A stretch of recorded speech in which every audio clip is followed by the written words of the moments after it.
عن البراء رضي الله عنه أنه قال أتى النبي صلى الله عليه وسلم رجل مقنع بالحديد فقال يا رسول الله أسلم أو أقاتل فقال أسلم ثم قاتل فأسلم ثم قاتل فقتل فقال النبي صلى الله عليه وسلم عمل قليلا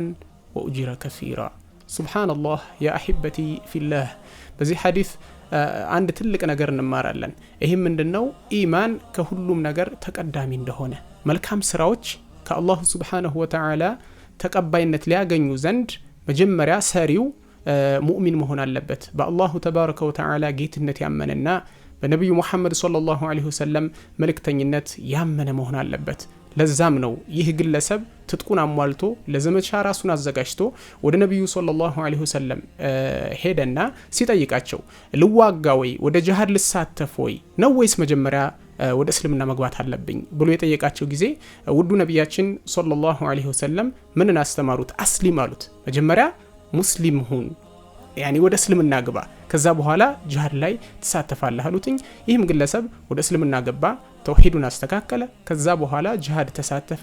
ተዋጋ ከዛም ሰማዕቱን ወደቀ ማለት ነው ይህንን አስመልክቶም ነብያችን ሰለላሁ ዐለይሂ ወሰለም ይህ ግለሰብ ጥቂት ሰርቶ ነገር ግን በርካታ አጅርን ትልቅ ምንዳን አገኘ አሉ ስለዚህ አህባብ ሁሌም ኢማናችን ላይ ብርቱ ልንሆን ይገባልኝ ከዛም ባሻገር እንግዲህ የምንሰራቸው መልካም ስራዎች ሊላሂ ተዓላ ብለን ንያችን አጥርተን የምንሰራ ከሆነ ከአላሁ ሱብሓነሁ ወተዓላ ዘንድ ተቀባይነትን